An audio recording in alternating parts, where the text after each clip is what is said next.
어제 새벽에는 예수께서 가야바의 뜰에 끌려가셔서 재판을 받는 사건을 보면서 이 불의한 재판이라는 제목으로 말씀을 살펴봤습니다. 이 불의한 재판에도 오히려 예수님의 결백이 드러났고 예수 그리스도가 누구신지 오히려 드러나게 됐습니다.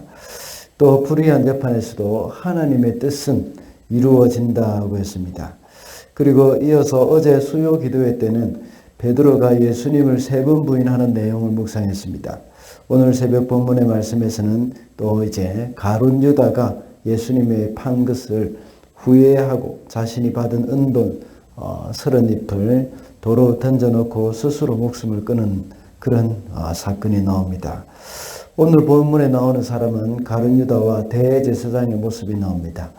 스승을 팔고 후회하면서 양심의 가책을 받고 스스로 목매어 죽은 이 가룟 유다와 그 사건을 보면서 눈 하나 깜짝하지 않고 핏값으로 받은 그 돈을 처리하는 그 매정한 양심을 가진 대제사장의 모습이 오늘 본문에서 나타나고 있습니다.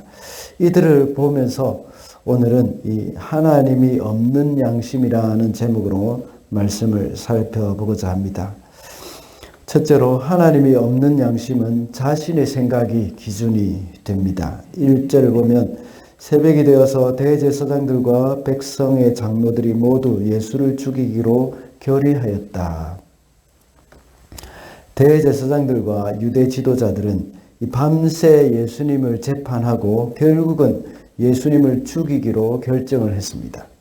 그들이 만약 하나님을 두려워하는 마음이 있었고 하나님의 말씀을 따라 사는 사람이었다면 예수님이 죄가 없다는 것을 인정을 했을 것입니다.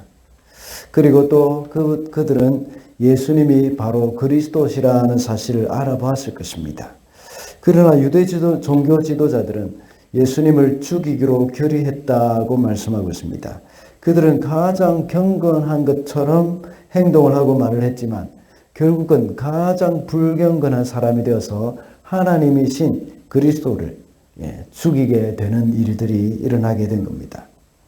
결국은 하나님을 두려워하는 마음이 없었고 그들 자신이 바로 기준이 되었던 겁니다. 그들의 생각과 그들의 기분, 그들의 여러 가지 시기 질투하는 그런 마음, 그것이 그들의 기준이 되어서 결국은 그리스도를 십자가에 매달기로 결의를 했던 것입니다. 그러나 반대로 한밤중에 예수님을 찾아와서 영생에 대해서 물었던 니고데모, 그는 평생 살아오면서 가지고 있었던 유대주의 그리고 율법주의 사고방식을 떠나서 예수를 그리스도로 영접하게 되었던 겁니다. 그래서 그는 예수님을 장례하는 일을 담당했던 것입니다. 그뿐만 아니라 아리마대 사람 요셉도 역시 마찬가지죠. 사내들인 공의원이 있지만 유대 종교 지도자들이 하는 일에 찬성하지 않았고 자신의 무덤에 예수님을 안장하는 일에 헌신했던 사람입니다. 이렇게 아리마대 사람 요셉과 니고데모와 같은 사람은 하나님이 함께 하시는 그런 양심을 가지고 있는 사람입니다. 그리고 방금 읽은 본문 1절에서는 유대 종교 지도자들의 결정에 대해서 나와 있지만 이 가룟 유다는 어떻습니까? 그는 3년 동안 예수님과 함께 있었지만 자신의 기준으로 예수님을 판단했습니다. 그래서 이제 이 예수님을 통해서 우리 해방될 수가 있는 것이 아니구나 하는 그런 생각을 가지고 그는 결국은 예수님을 배반하고 죽이는 데 내어주었던 겁니다. 그러나 다른 제자들은 비록 예수님을 배반하고 도망하거나 또 예수님을 부인했지만 곧 회개를 했습니다. 그들의 연약함 때문에 예수님을 부인하는 자들이 되었지만 주님을 사랑하는 사람들이었습니다. 제자들은 바로 그랬던 것입니다. 성도들은 자기 자신의 생각이 기준이 되어서는 안 됩니다. 주님의 말씀이 바로 우리의 기준이 되어야 합니다. 자신의 생각과 다르더라도 하나님의 말씀이 아니라고 하면 자신의 생각을 내려놓아야 하는 겁니다. 끝까지 자신의 생각을 고집하게 된다면 결국은 유대 종교 지도자들과 같은 그런 오륜을 범하게 되는 위험이 있는 것입니다. 하나님께서는 그래서 우리 자신의 판단과 생각이 기준이 되지 않도록 하기 위해서 우리에게 하나님의 말씀인 성경을 주신 것이라고 볼 수가 있습니다. 둘째로 하나님이 없는 양심은 후회로 끝이 납니다. 5절 말씀입니다. 유다는 그 은돈을 성전에 내던지고 물러가서 스스로 목을 매달아 죽었다. 베드로나 다른 제자들은 비록 예수님을 배반하고 부인했지만 회개를 하고 돌아왔습니다. 그러나 가룟 유다는 예수님을 판 것에 대해서 후회를 하였지만 회개는 없었습니다. 결국은 스스로 목숨을 끊고 말았던 겁니다. 유다는 양심에 찔림이 있지만 그것을 가지고 하나님께 달려가서 해결을 하지 않았습니다. 자신의 생각대로 해결을 하고 말았던 것입니다. 가룟 유다는 불과 하루 만에 완전히 극과 극의 생각을 가지고 있었습니다. 대제사장에게 붙어서 돈을 받고 예수님을 팔아넘길 기회를 찾았습니다. 그러다가 그 일을 성취하고 나니까 이제는 하루 만에 돈을 도로 갖다 주고 자신의 잘못을 이야기하면서 예수님을 도로 내어달라는 그런 의미로 찾아갔던 것입니다. 마귀는 가룟 유다를 충동질해서 예수님을 팔지 않으면 안 되도록 생각을 몰아갔던 겁니다. 본래 이런 사람들은 이런 한 가지 생각을 하면 그것 외에는 보이지 않을 때가 참 많습니다. 그래서 어떤 생각이 한번 빠지기 시작하면 결국 그렇게 하기 전에는 강박관념에서 헤어나오지 못합니다. 그래서 자신이 생각한 것을 실행하지 않으면 불안하고 답답해서 견딜 수가 없습니다. 그래서 어떻게 하든지 그 돈을 손에 넣어야 한다는 그런 생각을 했을지도 모르겠습니다. 그렇지 않으면 이제 더 이상 기회가 오지 않을 것이라는 그런 생각이 들기도 합니다. 우리 삶에도 그런 생각들이 많이 들지 않습니까? 한번 어떤 일에 꽂히고 나면 거기에 완전히 모든 생각들이 다 사로잡혀가지고 하나님의 말씀도 귀에 들어오지 않고 다른 사람의 권면도 귀에 들어오지 않습니다.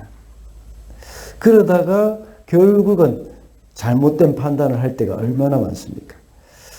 그러다가 마귀에게 속아서 한번 죄를 짓게 되면 완전히 딴판이 됩니다. 마귀의 또 다른 공격이 시작이 되는 것이죠. 내가 어떻게 선생님을 배반할 수가 있느냐? 그리고 선생님을 어떻게 언삼십에 팔 수가 있느냐? 그 돈으로 네가 잘 먹고 잘 살 수가 있겠느냐? 하고 이렇게 양심에 괴로움을 주는 겁니다. 이렇게 마귀는 유다에게 정신없이 공격을 합니다. 그러다가 양심의 가책을 받아서 견딜 수 없게 되어서 결국은 이제 스스로 극단적인 선택을 하게 되는 겁니다. 이럴 때 우리는 자꾸만 우리의 생각에 사로잡혀 있어서는 안 됩니다. 이런 양심의 괴로움을 가지고 우리는 주님께로 달려가야 합니다. 그래서 회개를 해야 합니다. 하나님께서 우리에게 양심을 주신 이유가 바로 이것입니다. 스스로 생각해가지고 스스로 목숨을 끊는 것이 아니라 하나님이 양심을 주신 것은 우리의 이 괴로워하는 이 마음을 가지고 주께로 돌아가게 하고자 하는 것입니다. 그러나 가룟 유다에게는 양심은 있었지만 하나님은 없었던 겁니다. 그러니 양심의 가책만 있었지 회개는 없었습니다. 결국 가룟 유다는 그 은돈을 성전에 던져놓고 스스로 목숨을 끊고 말았던 겁니다. 우리는 모두가 다 연약함이 있습니다. 어제 저녁 수요 기도회 때 살펴봤던 베드로와 같이 연약함 때문에 주님을 부인할 수도 있습니다. 그러나 잘못을 깨닫고 양심에 찔림이 있으면 곧바로 하나님께 달려가야 합니다. 그 길만이 우리가 살 길이라는 겁니다. 그렇게 할 때 우리 주님은 이미 우리를 용서해 놓고 기다리고 계십니다.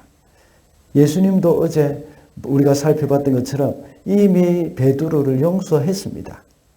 베드로가 그 일을 저지르기 전부터 알고 계시고 또 이미 용서하셨습니다. 그러면서 네가 돌이킨 후에 내 형제를 굳게 하라 하고 말씀하신 것입니다. 용서하시고 사명을 주신 것입니다.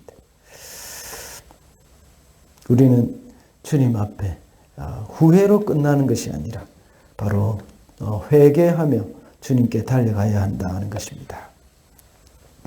마지막으로 하나님 없는 양심은 생명을 소중히 여기지 않습니다. 6절 말씀입니다. 대제사장들은 그 은돈을 거두고 말았다. 거두고 말하였다. 이것은 피값이니 성전 금고에 넣으면 안 돼요. 이렇게 양심의 가책을 견디지 못한 유다는 하나님이 주신 그 자신의 생명을 소중히 여기지 않았습니다. 가룟 유다는 자신의 극심한 양심의 고통을 가지고 주님께로 달려갔다면 용서를 받을 수 있었고 살 수 있었습니다. 새로운 삶을 살게 되었을 것입니다. 베드로는 자신의 양심의 고통을 가지고 주님께 달려감으로 말미암아 이 초대교회의 위대한 지도자가 되어서 하나님의 나라를 위해서 쓰임 받았습니다. 그러나 가룟 유다에게는 스스로 방법으로 해결을 하려는 것, 그것이 바로 목숨을 끊는 것이었습니다. 가룟 유다뿐만 아니라 대제사장들도 마찬가지였습니다. 그들은 가룟 유다의 죽음에 대해서 눈 하나 깜짝하지 않았습니다. 가룟 유다의 죽음에 대한 이런 방구도 하지 않고 자신의 일에만 집중하는 정말 냉혈 동물과 같은 그런 모습을 보게 됩니다. 대제사장의 사역이 무엇입니까? 백성들의 생명을 다루는 사역이었고 또 영혼을 다루는 사역이었습니다. 하나님이 이 직분을 맡기실 때에는 백성들의 영혼을 책임지는 사람으로 맡긴 겁니다. 백성들을 위해서 기도하고 백성들의 죄를 가지고 짐승을 제물로 삼고 하나님 앞에 나아가서 간구하는 사람들입니다. 그런 사람이 가룟 유다의 죽음 앞에 눈 하나 깜짝하지 않았던 겁니다. 다만 가룟 유다가 던진 그 은돈, 그 30냥, 그것을 성전 창고에 넣으면 안 된다고 하는 그 규례를 지키는 거기에 신경을 쓰고 있었습니다. 마찬가지로 그들은 예수님의 생명도 역시 귀하게 여기지 않았습니다. 아무 죄 없고 또 이 흠없는 그 예수님에게 죄를 뒤집어 씌워가지고 십자가에 못 박아 죽이는 일을 저질렀던 겁니다. 그러나 하나님은 생명을 아주 소중히 여기십니다. 그래서 예수님이 말씀하시기를 한 영혼이 천하보다 귀하다고 하셨습니다. 그래서 기독교가 들어가 있는 나라마다 생명을 굉장히 소중히 여기는 것을 우리가 알게 됩니다. 그러나 공산정권은 유물론적인 사고방식을 가지고 있기 때문에 사람을 물건 취급합니다. 그러니 그들은 사람의 목숨도 하나의 물건과 같다는 생각을 하게 됩니다. 하나님의 말씀이 없는 곳에는 사람의 생명을 소중히 여길 줄 모릅니다. 오로지 그들의 목적을 성취하는 것을 더 소중히 여기는 것을 보게 됩니다. 우리가 하나님의 백성이고 주님의 영이 우리 속에 있다면 생명을 소중히 여기는 마음이 있어야 합니다. 한 영혼이라도 주님께로 인도하고자 하는 그 마음이 있어야 합니다. 그래서 그들을 주님께로 인도하면서 그 생명이 온 땅에 흘러가도록 우리는 해야 한다는 겁니다. 말씀을 맺겠습니다. 오늘은 하나님 없는 양심이라는 제목으로 말씀을 살펴봤습니다. 하나님 없는 양심은 자신의 생각이 기준이 되고 참된 회개는 없고 후회만으로 끝이 나게 됩니다. 그리고 하나님이 없는 인생은 그 양심은 생명을 소중히 여기지 않는다고 했습니다. 우리는 하나님의 자녀입니다.